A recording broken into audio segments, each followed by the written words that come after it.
Good day, dear students. I will lead your course Advanced Cryptography, especially lecture part. Today's lecture one, it's the introduction and the general information about the course. We will talk about the connection of the cybersecurity and the cryptography, and also in the practical part, your practice teachers will check your mathematical background to know in which way we will teach you in this advanced cryptography. First of all, I would like to introduce myself. I suppose most of you know me from the courses Ethical Hacking, but we had video lectures. And my name is Ali Abdraman. I'm a master in applied sciences and also PhD candidate in cybersecurity and the senior lecturer of the Department of Intellectual System and Cybersecurity. I have nearly 10 years experience in the cybersecurity area, and I will share this practical experience with you during our classes.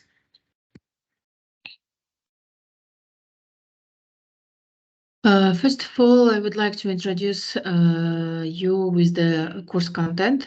Week 1 will be general information, and week 2 will be about the public key encryption, especially about the RSA. Week 3, hash functions and the data integrity, basic constructions and the general results. Week 4, hash functions based on block ciphers, hash functions based on modular arithmetic.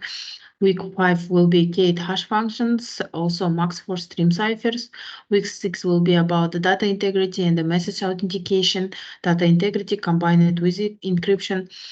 Week 7 will be about the advanced attacks on hash functions, especially birthday attacks, pseudo collisions, and the compression function attacks, chaining attacks, attacks based on properties of underlying cipher.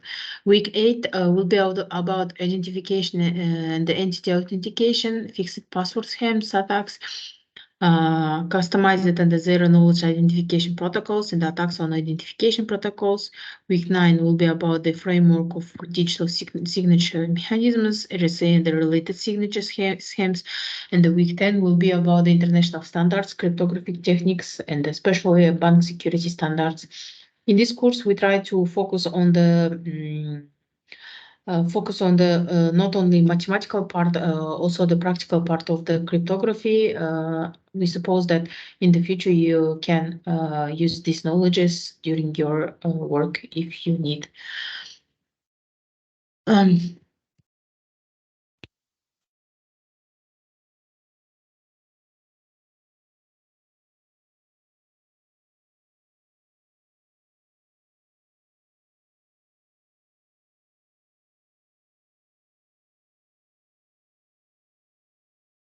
As you know, cryptography is a process of hiding or coding information so that only the person a message was intended for can read it. The art of cryptography has been used to code messages for thousands of years and continues to be used in bank cards, computer networks, computer passwords, and the electronic commerce and the electronic government platforms. Yes, modern cryptography techniques include algorithms and the ciphers that enable the encryption and the decryption of information, such as 128-bit and the 258-bit encryption case. Modern ciphers, such as the advanced encryption standard, as you know, IS, are considered virtually unbreakable. A common cryptography definition is the practice of coding information to ensure only the person that the message was written for can read and process the information. This lecture, also known as cryptology in the cybersecurity area, and it combines with various disciplines like computer science, engineering, and mathematics to create complex codes and that hide the true meaning of messages. Cryptography can be traced all the way back to our history,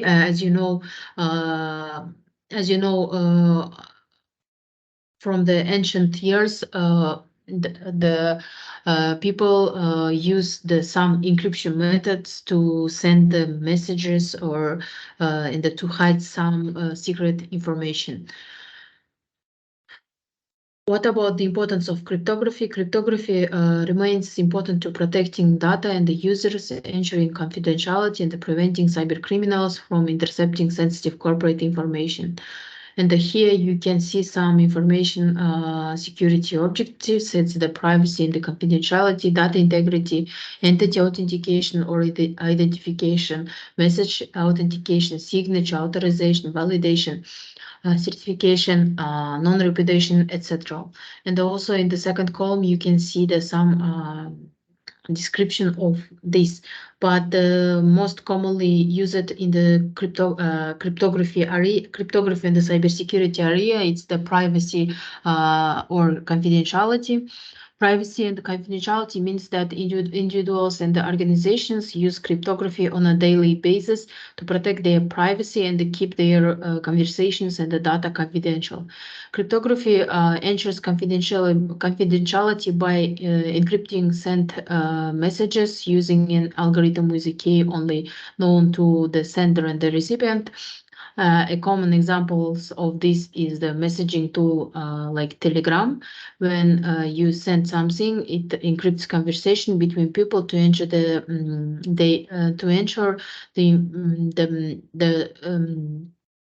information security, that they cannot be hacked or intercepted. Also, cryptography also secures browsing, such as with virtual private networks, as you know, VPNs, which use encrypted tunnels and asymmetric encryption in the public and the private shared case. Also, what about the authentication?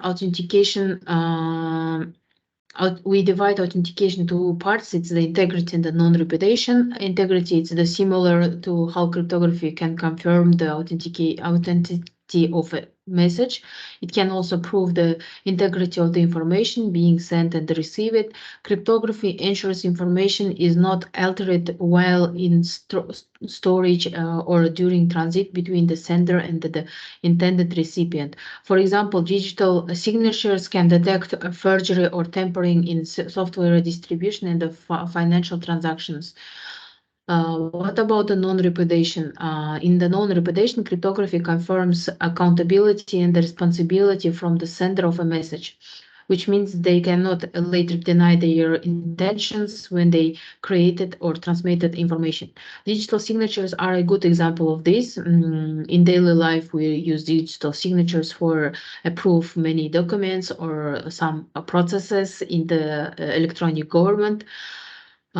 Or in other words, SIGOF, and as digital signatures are a good example and a good tool for that, and as they ensure a sender cannot claim a message, contract, or document they created to be fraudulent. Furthermore, in email non-repudiation, email tracking makes sure that the sender cannot deny sending a message and the recipient cannot deny receiving it.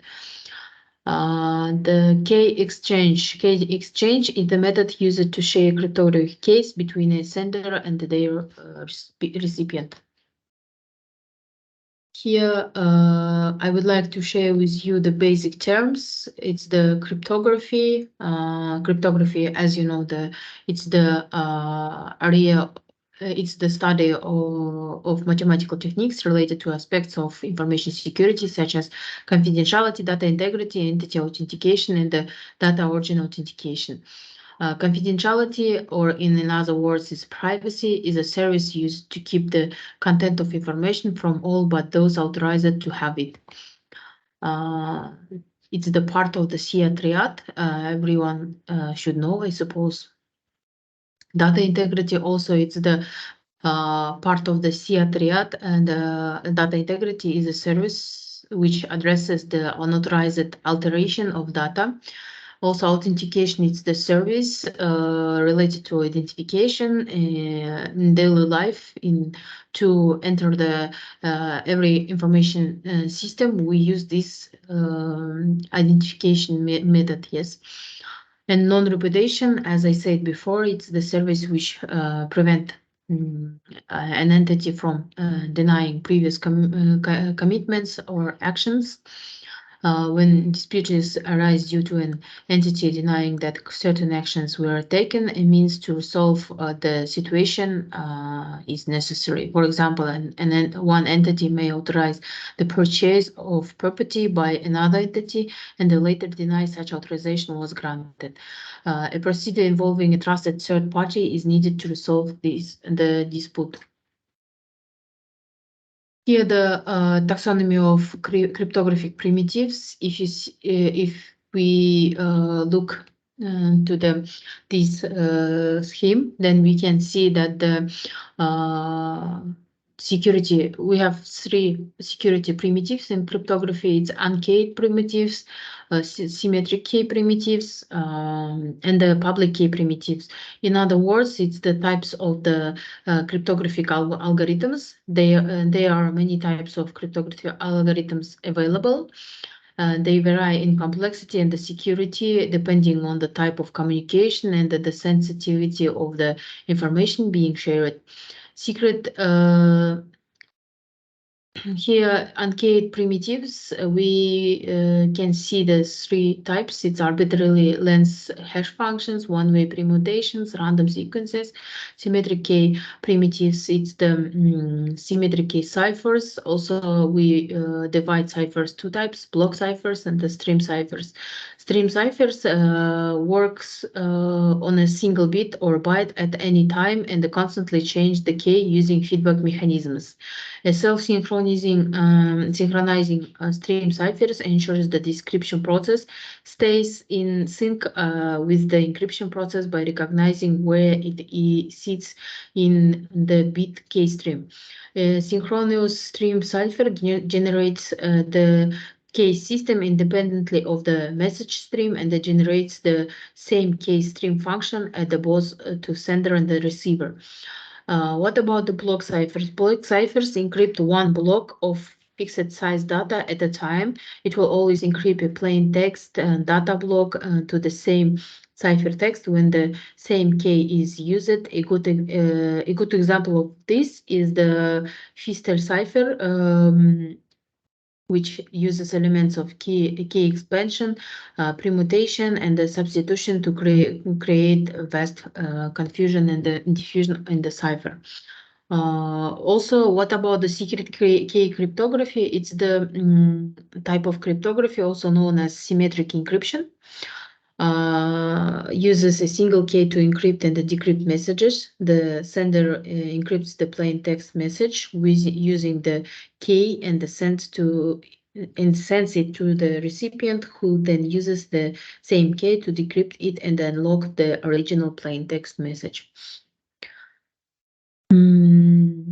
What about the public key cryptography? Public key cryptography also we divide to 3 parts. It's the public key ciphers, signatures, and identification primitives. Public key cryptography or asymmetric cryptography, as we usually use that. This asymmetric cryptography uses mathematical functions to create codes that are exceptionally difficult to crack. It enables people to communicate securely over a non-secure communications channel without the need for a secret key. For example, proxy re-encryption enables a proxy entity to re-encrypt data from one public key to another without requiring access to the plain text or private keys. In our digital signatures, we also use this asymmetric cryptography, asymmetric keys, because it's the uses mathematical functions which every time create new codes by using the mathematical functions.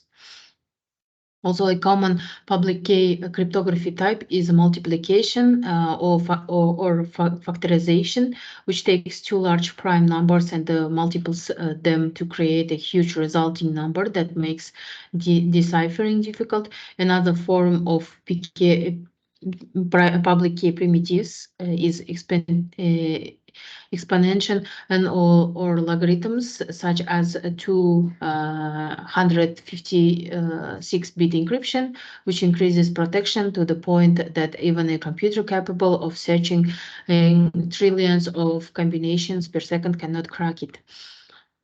What about the RSA? RSA was the first and remains the most common public key primitives or public key cryptography implementation. This algorithm is named after its MIT mathematician developers. It's Ronald Rivest, Adi Shamir, and Leonard Adleman. And there is this public key encryption type used in data encryption, digital signatures, and the key exchanges. It uses a large number that is the result of factoring two selected prime numbers. It's impossible for an attacker to work out the prime factors, which makes RSA especially secure. Also, we have ECC, or in other words, elliptic curve cryptography. ECC is the public key encryption algorithm, which based on the use of the elliptic curves in cryptography. It's designed for devices with limited computing power or memory to encrypt internet traffic. But commonly we use RSA. Also, digital signature algorithm. It's the standard that enables digital signatures to be used in message authentication. It was introduced by the National Institute of Standards and Technology in 1991 to ensure a better method for creating digital signatures. Also, we have some public key cryptography standards that we will talk about these standards in our week 10 after the ending our course. The last lecture will be about the cryptography standards for your understanding. Also, we have a Diffie-Hellman and the key exchange algorithm. It's the algorithm, it's the old algorithm.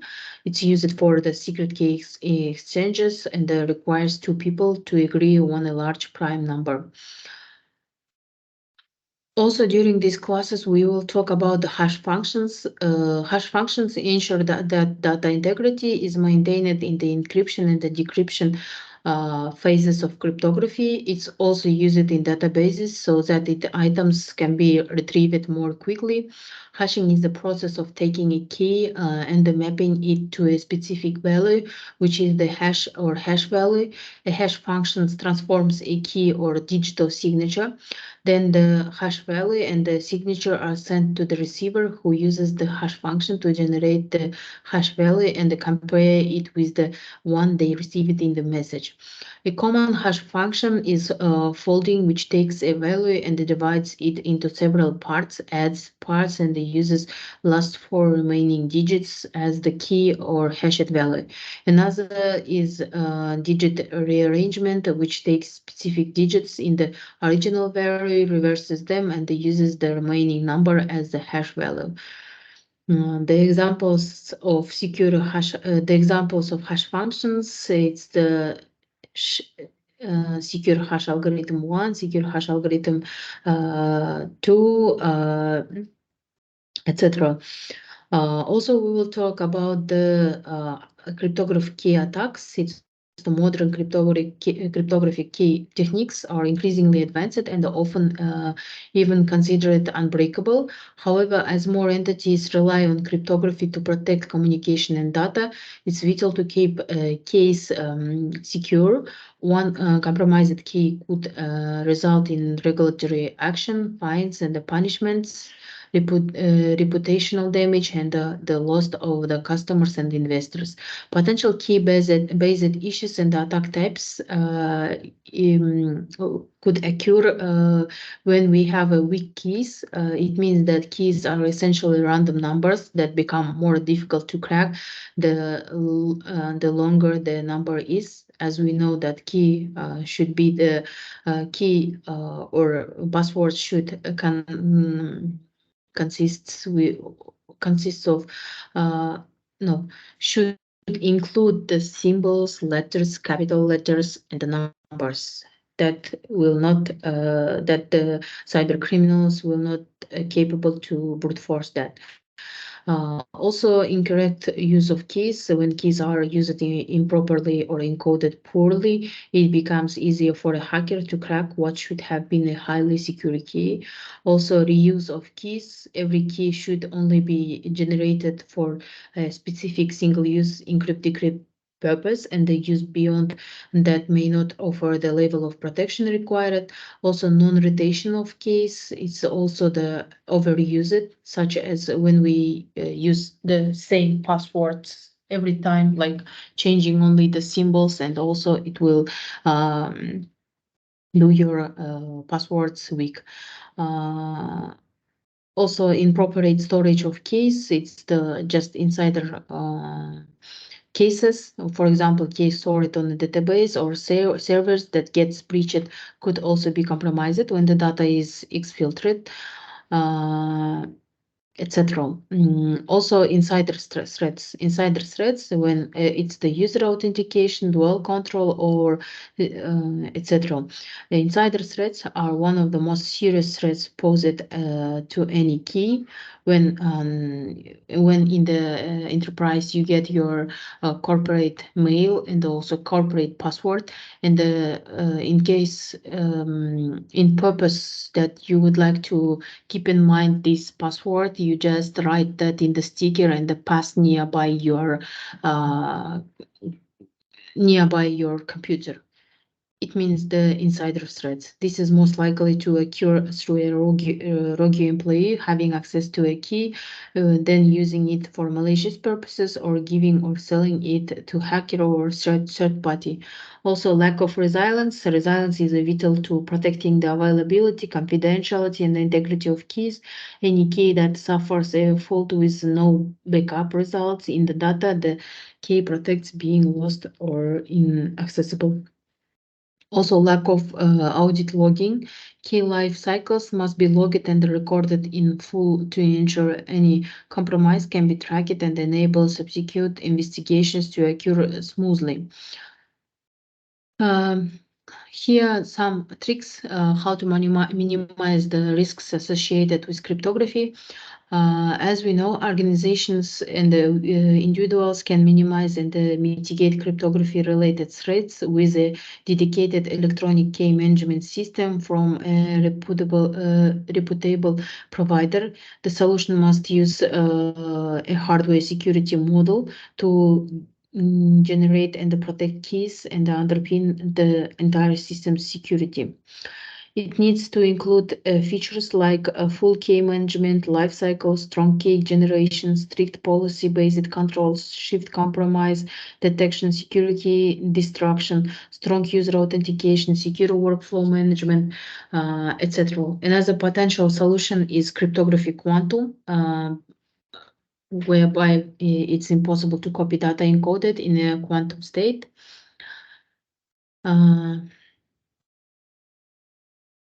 Also here, I would like to show you how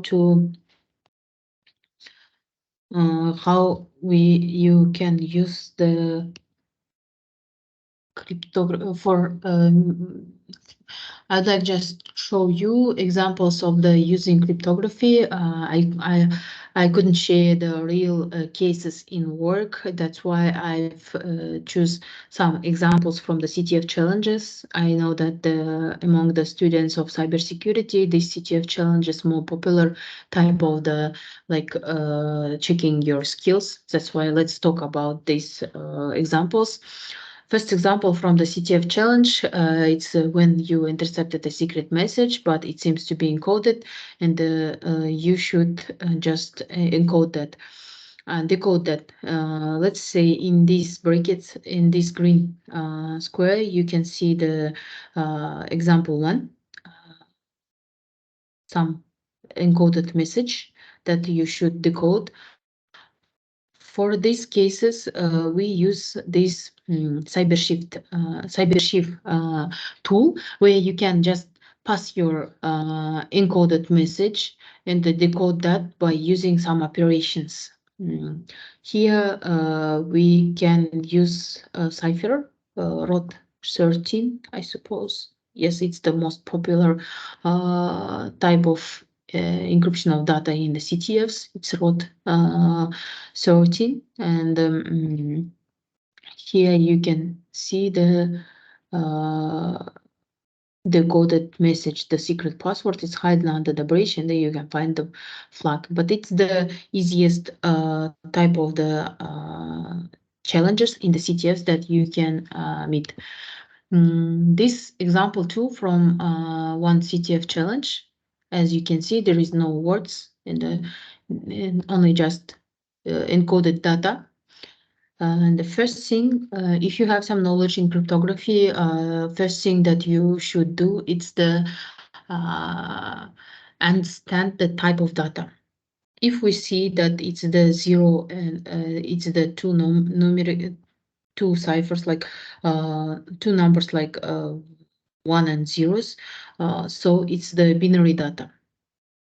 It means that, or in other words, we say that base 2, and we should pass it into the CyberShift tool and try to pass this to the CyberShift tool input part. Then in the operation part, we should choose the from binary.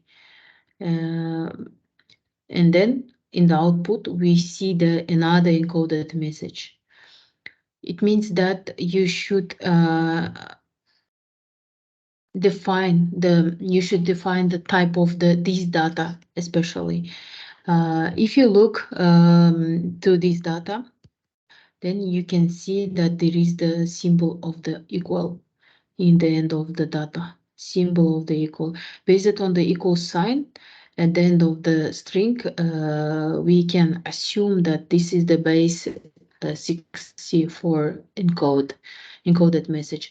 Then we come back to the CyberShift, and we choose the next operation. It's the from base 64. We need the encode data from base 64, and then we get another encoded data. Then we got this data, and also we look this data and trying to understand which type of this data. As we see, the letters of this data not go above the F, then it looks like the hex encoding.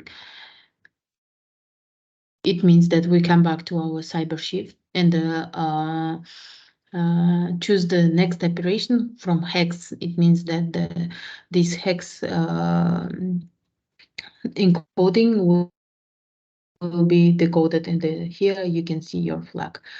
It's the how data is encrypted or hidden into the this kind of binary data, or also we can hide this data, secret data, into the description of the extension of the files, or in the under the PDF files, or under the pictures. Also, it's the third example from the CTF challenge, and this challenge gives us the flag, but informs us that it's been hashed. Here, it's in this task we should use hash functions. We should know how to use hash functions, and as you see, it already gives some data, like some flag, and if you count this, you can understood that it's the 128 bits or 16 bytes, and if after that they use this kind of underline. Yes, in that case we should find the type of hash. It seems like MD5 because each underscore is separated.